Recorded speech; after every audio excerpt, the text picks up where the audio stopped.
Iran is threatening to escalate attacks in the Middle East after President Trump delivered a primetime address in which he threatened to bomb Iran back to the Stone Ages. Global stock prices tumbled and oil prices jumped after Trump vowed to continue striking Iran, even though he claimed Iran had already been decimated militarily and economically. The progress we've made, I can say tonight that we are on track to complete all of America's military objectives shortly, very shortly. We're going to hit them extremely hard over the next 2 to 3 weeks. We're going to bring them back to the Stone Ages where they belong. President Trump also repeated his threat to attack Iranian civilian infrastructure, which is considered a war crime. If there is no deal, we are going to hit each and every one of their electric generating plants very hard and probably simultaneously. We have not hit their oil, even though that's the easiest target of all, because it would not give them even a small chance of survival or rebuilding. Earlier in the day, Trump spoke at an Easter lunch event at the White House. He gave attendees a preview of his primetime remarks. And tonight I'm making a little speech at 9 o'clock, and basically I'm going to tell everybody how great I am. What a great job I've done. What a phenomenal job. What a phenomenal job I've done. We're joined right now by two guests. Spencer Ackerman is a Pulitzer Prize and National Magazine award-winning reporter, the author of Reign of Terror, How the 9/11 Era Destabilized America and Produced Trump, and the Forever Wars newsletter. His latest piece headlines, So You Lost a War to Iran. Behrooz Ghamari-Tabrizi is a fellow at the Center for Place, Culture, and Politics at the CUNY Graduate Center. He was previously professor and chair of the Department of Near Eastern Studies at Princeton University, the author of several books, including Islam and Dissent in Post-Revolutionary Iran, as well as a memoir about his years on death row in Evin prison in Tehran called Remembering Akbar, Inside the Iranian Revolution. His latest book, just out this year, is titled The Long War on Iran, New Events, Old Questions. We begin with Behrooz Ghamari-Tabrizi. Thanks so much for joining us again. Why don't you respond overall? Many people were waiting with bated breath to see what President Trump was going to announce in his prime-time address, the first one since the U.S. and Israel attacked Iran. What did you make of what he said? First of all, thank you for having me back in the show. I think it was a very anticlimactic kind of speech, and as we expected, he structured his speech around lies and delusions, I think, and he did not add anything new about what we already have heard from him. And I think possibly the most important part of this speech last night was the timing of it. And this was a speech that one should have expected to hear before the start of the war, because it was mostly about justification of the war. And my take on it is that it was, in a sense, a kind of admission to defeat in the war of narratives, and I think that the White House feels that they need to go back to point zero and to speak about why are we in the war with Iran, and what the objectives are, and what the end goal is, and how we can find an off-ramp to end this war. And so, yeah. And Spencer, I mean, one of the things, as Behrooz just said, it's not only that Trump seemed to repeat without any variation at all, various comments he's made in the past weeks on social media. But some of the key issues, if you could talk about some of the key issues he did not mention, including the surge of U.S. troops, the military personnel who are en route to the Middle East now. Indeed. Good morning, Nermeen. Good morning, Amy. Lovely to be here with Behrooz, especially. I'm going to learn a lot from this conversation. This was a speech that we shouldn't normalize, even for Trump. This was a cavalcade of lies on top of the delusions and the incoherence there. But most importantly, as you mentioned, while Trump is trying to domestically reassure his base and more perhaps to the point, reassure markets that he hasn't just plunged the United States and the world into a compounding economic disaster, is that there is an aircraft carrier with 6,000 sailors, 3 destroyers on its way. It will be the 3rd such carrier strike group committed to this conflict, as well as the 11th Marine Expeditionary Unit and elements of the 82nd Airborne that are on their way for purposes that Trump neither explained nor even really mentioned at all. So while he is trying to kind of, as he has frequently throughout this conflict, send a message that this is not a forever war, this is not an open-ended conflict, this is not like those other foolish presidents in the Middle East. What he's doing is entrenching this conflict ever deeper without any mechanism to resolve it. While Trump emphasized that, or attempted to emphasize, that he has been consistent in his explication of what American goals are in Iran, which he hasn't. He's been all over the place. He called the very first day of the war for an Iranian uprising to overthrow the Islamic Republic, which hasn't happened and frankly doesn't seem like it's going to happen. What in fact has happened is that Iran has changed the entirety of this conflict. It has pivoted this conflict onto its own territory and its own goals, and the United States does not have a military mechanism to redress that, primarily the throttling of the Strait of Hormuz. And so, Behrooz, you had mentioned that there is a risk. I mean, so as Spencer said, there are thousands and thousands of troops on their way to the Middle East. You'd said one of the possibilities, what these troops would do there, is to try to take one of the islands, Iran's islands, and that not necessarily Kharg Island, which is the only one one really hears about. Mm-hmm. Yeah, I mean, obviously, the taking over of Kharg Island is extremely dangerous and risky. And it would threaten not only the stability of the region, but I would go as far as to say that it would threaten the stability of the entire world order. And we are indeed in that moment that this instability of the world order is at the table, and Iranian side knows this very well, that they hold that card in their hands, and if they can't compete militarily with the U.S., they can really play that card in a very, very effective way.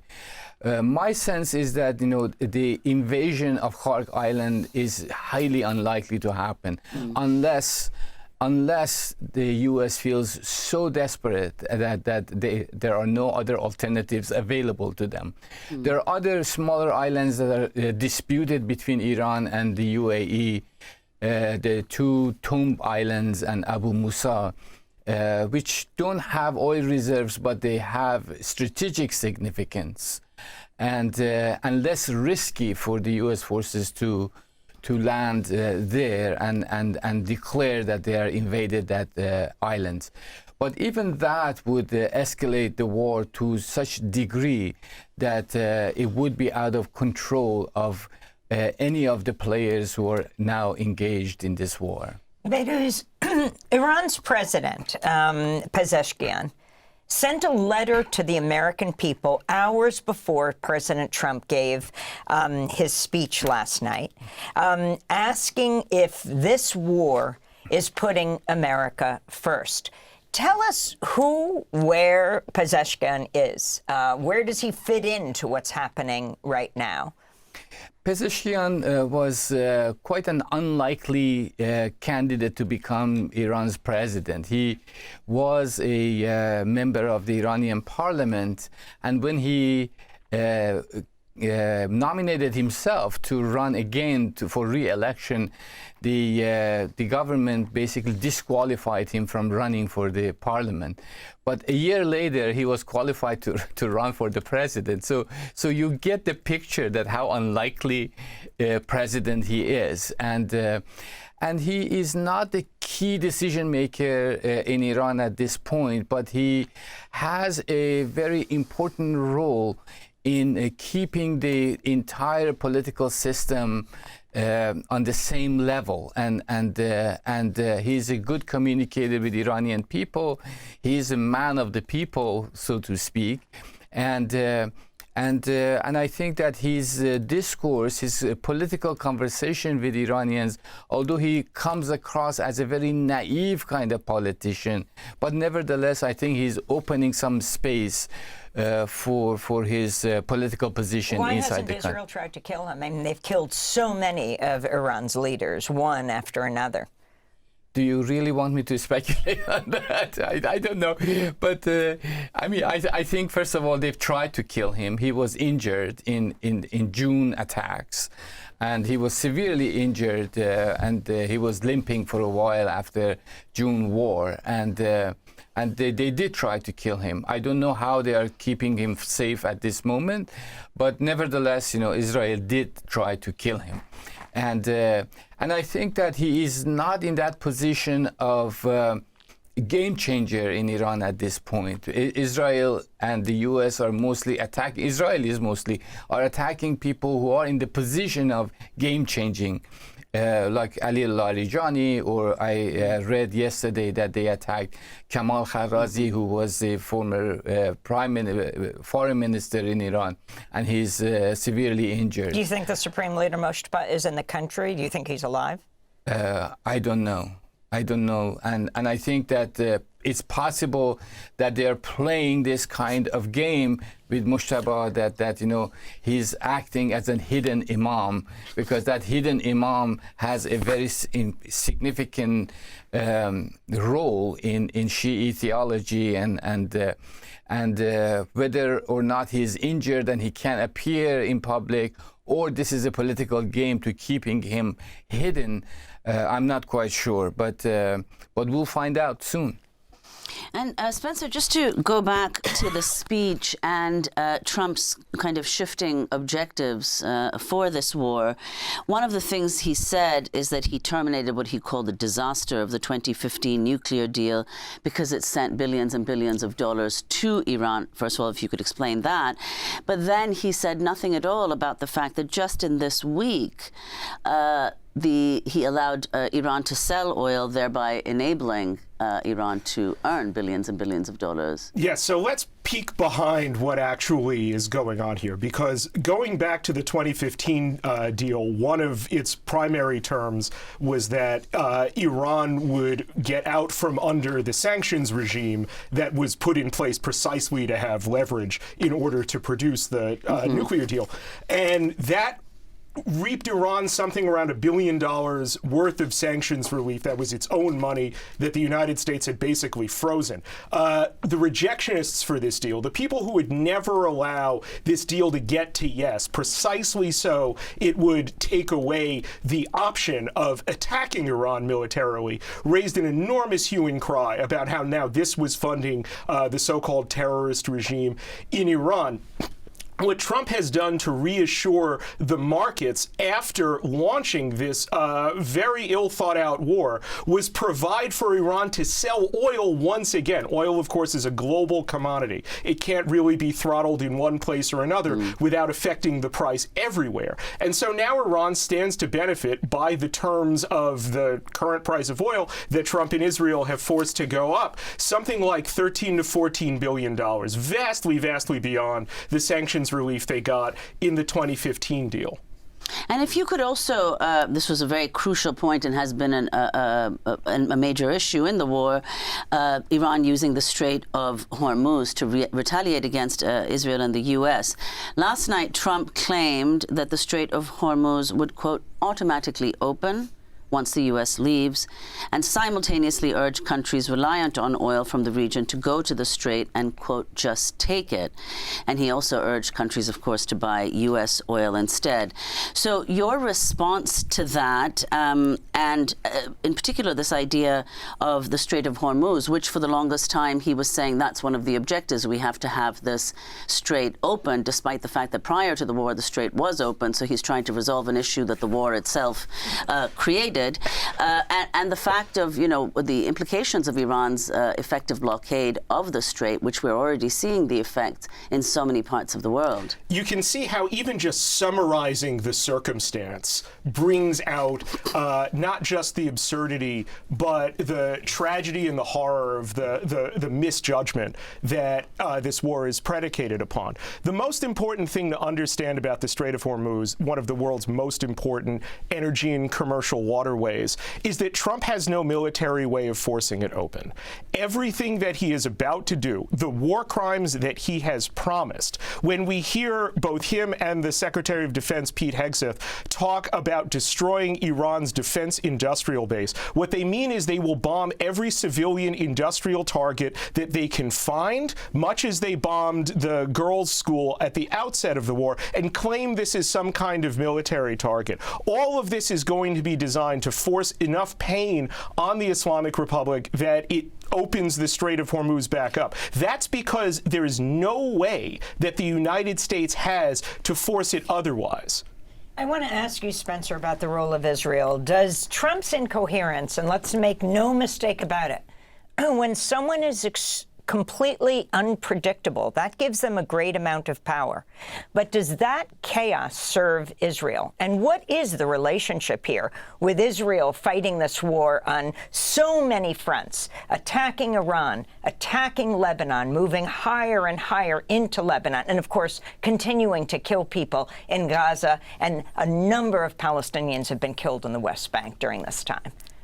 Starting around the time of the Israeli assassinations in 2024, spilling out from the Israeli genocide in Gaza, a great deal of people within Israel and within Israel's support base inside the United States believed that they had an opportunity to transform the Middle East by permanently disabling or at least structurally weakening Iranian power, not only in its broader ambits in Lebanon, in Syria, in Yemen, and in Iraq, but now in Iran itself. That's what Israel is going for. Israel is not simply going for a weakening of Iran. What it was hoping to do was collapse the Islamic Republic and bring Iran into some sort of failed state situation. Some of the indications from media and from political statements from Israel seem to indicate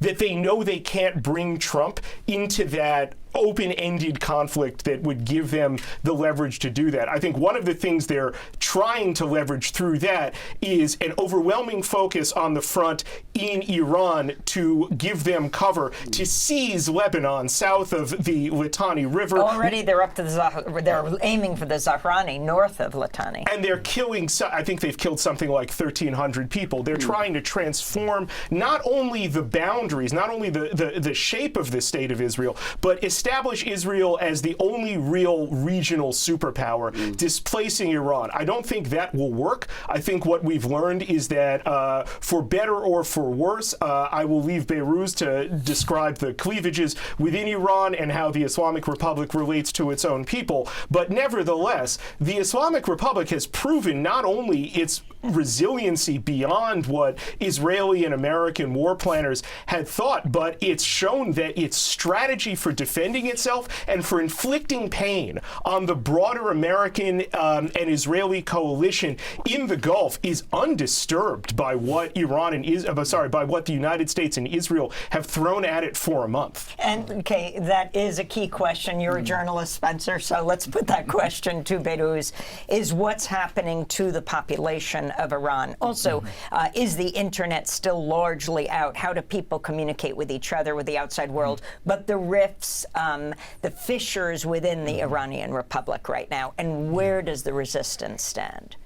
The Iranian society has been quite a vibrant society in the past 40 years. Iranian society has always been engaged in a very meaningful struggle to expand civil liberties, to create a space for breathing simply, and for a space for struggle for social justice. You yourself were a part of that. Of course, and that never ended, and it continued, and people gained a lot of grounds and lost a lot of grounds, and one of the I think one of the most tragic consequences of this war is that this war destroyed that space within which people struggled for this transformation of Iranian society, and I always say that we need to de-link this war from the situation of repression in Iran and the question of social justice in Iran, because this war has nothing, absolutely nothing to do with the question of, violations of human rights or civil liberties in Iran. It has nothing to do with that at all.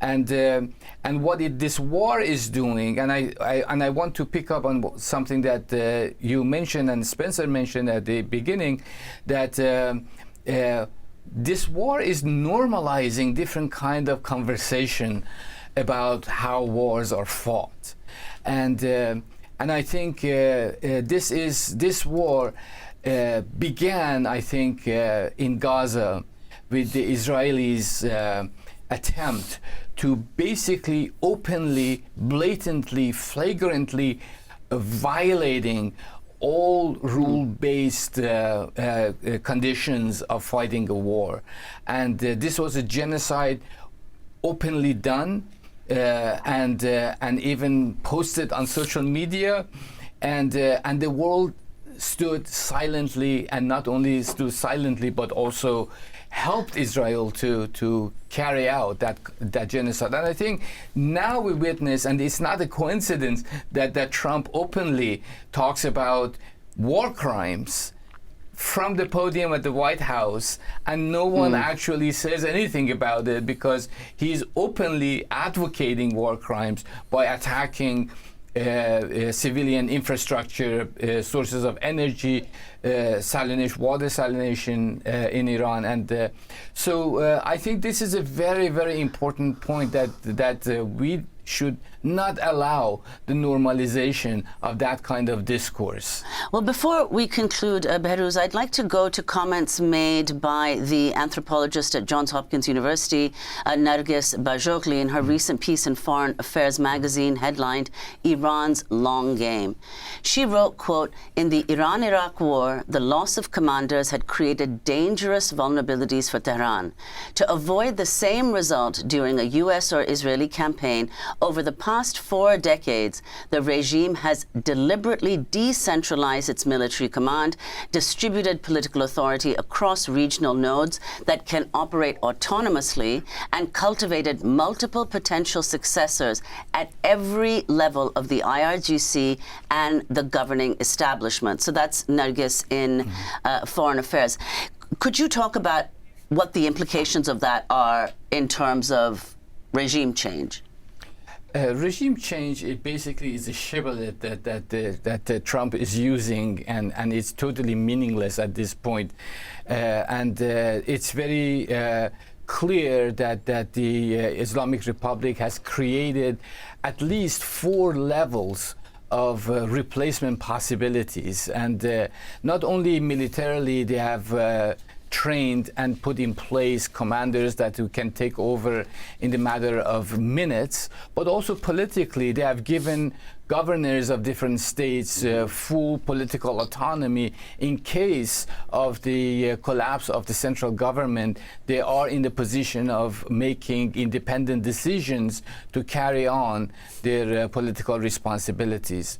So the idea of regime change and the possibility of it is so remote, and I think that has become very clear for Trump administration and for the Israelis, who basically don't have a plan for regime change.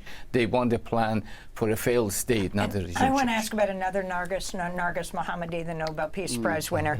I want to ask about Evin, a place you know well. You're on death row in Evin prison. Are you afraid that Iran or the U.S. or Israel will bomb Evin, where Nargis and so many other dissidents are? I think Nargis Mohammadi is not in Evin at this point. They transferred her to a different town, but that's always the fear that you know, I said that this war doesn't have anything to do with the question of social justice and civil liberties in Iran, and people who are inside prison are not the basically people this war wants to protect, and these are people who are trying to promote and fight on behalf of social justice and civil liberties. So if they bomb the prison, I think that would be consistent with the way this war has been carried out. Spencer, 30 seconds. This war is already lost. I don't know how long it will go on, but Iran has so thoroughly outfoxed the United States that you heard Trump say he is willing to walk away from a conflict he began without reopening the Strait of Hormuz. That is not how winners operate, just to be really frank about it. If the United States leaves the Strait of Hormuz closed or basically throttled in the possession of the Iranians will have reset the terms of the Middle East, and quite possibly with spillage effects on the entire global economy. That is a recipe for returning to war, not ending it. Well, we have so much more to talk about, but we have to end it now. The conversation continues. Spencer Ackerman, Pulitzer Prize-winning, National Magazine Award-winning reporter, will link to your newsletter, Forever Wars. And Behrooz Ghamari-Tabrizi, fellow at the Center for Peace, Culture, and Politics at the CUNY Graduate Center. Latest book, The Long War on Iran. New events, old questions. Everyone should read it. Thanks for watching Democracy Now! On YouTube. Subscribe to the channel and turn on notifications to make sure you never miss a video. And for more of our audience-supported journalism, go to democracynow.org, where you can download our news app, sign up for our newsletter, subscribe to the daily podcast, and so much more.